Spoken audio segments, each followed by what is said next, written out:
ఇంకా ఎన్టీఆర్ అన్న క్రేజ్ అయితే చెప్పక్కర్లేదు. చిన్నప్పటి నుంచి మా డాడీ ఎన్టీఆర్ ఫ్యాన్ కాబట్టి నాకు ఎన్టీఆర్ అన్న చాలా బిగ్ ఫ్యాన్. నేను ఎన్టీఆర్ అంటే తెలుగులోనే కాదు, యూకే జపాన్ లో మంచి క్రేజ్ ఉంది దేవరా. తెలుగు ఆడియన్ గా దేవరా మూవీ గురించి ఏం చెప్తారు? ఒక తెలుగు ఆడియన్ గా ఫస్ట్ నేను ప్రౌడ్ టు బి అనే తెలుగు ఆడియన్, బికాస్ మన తెలుగు ఇండస్ట్రీలో ఫిలిం స్టార్స్ అనే వాళ్ళకి చాలా టాలెంట్ ఉంది.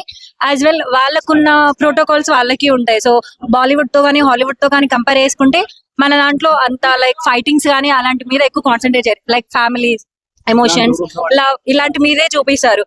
సో నాకు టాలీవుడ్ అంటేనే చాలా ఇష్టం, అన్ని చూస్తాను. అంటే దేవరా సినిమాలో తెలుగు ఆడియన్స్ ఎప్పుడు చూడని విజువల్స్ ఉంటాయని కళ్యాణ్ రామ్ గారు అన్నారు. ఎలా అనిపిస్తుంది?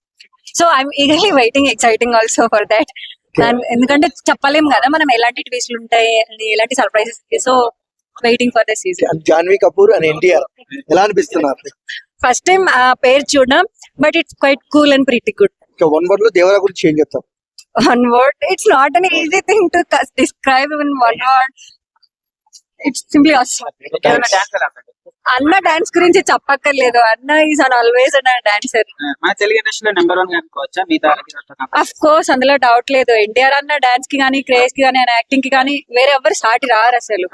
అన్న డాన్స్ కి అసలు ఎవరు రారు. ఎవరైనా టేక్స్ తీసుకుంటారు లేదా ఎవరైనా ప్రాక్టీస్ చేసే వస్తారు, ఎంత డిఫికల్ట్ సాంగ్ అయినా కానీ. ఎన్టీఆర్ ట్రైలర్ వచ్చింది, ట్రైలర్ ఎలా ఉంది? బాగుంది, ట్రైలర్ అయితే బాగుంది. సో నేనైతే మూవీ కోసం వెయిటింగ్ చేస్తున్నా. ఎన్టీఆర్ అన్న లుక్ వైజ్ గా ఎలా అనిపించినాయి? అందులో ఇంతకుముందు వచ్చిన సాంగ్స్ కానీ ఇప్పుడు వచ్చిన ట్రైలర్ లో కానీ అన్న లుక్స్ ఎలా ఉన్నాయి? ఇది ఎన్టీఆర్ అన్న ఇది చాలా డిఫరెంట్ లుక్. ఇంత ముందు లుక్స్ బాగుండే, ఇది చాలా కొత్తగా అనిపించింది. ఫస్ట్ నేను గుర్తుపట్టలేదు. ఇప్పుడు మన ఇంతకుముందు ఎన్టీఆర్ అన్న అప్పట్లో ఆదిలో ఎలా ఉన్నాడు, తర్వాత యమదంగాలు ఎలా ఉన్నాడు, ఇప్పుడు ఎలా ఉన్నాడు?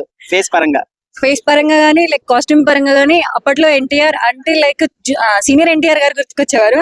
ఇప్పుడు జూనియర్ ఎన్టీఆర్ అంటే జూనియర్ ఎన్టీఆర్ అదొక పేరు. ఈ సినిమా 2000 కోట్లు కొట్టదమ్మా? అంటే కల్కి బాహుబలి రికార్డ్స్ బ్రేక్ చేసే అవకాశం?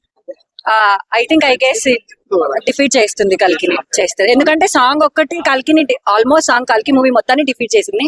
ఇంకా సినిమా అంటే ఎక్స్పెక్ట్ చేయలేక్కర్లేదు.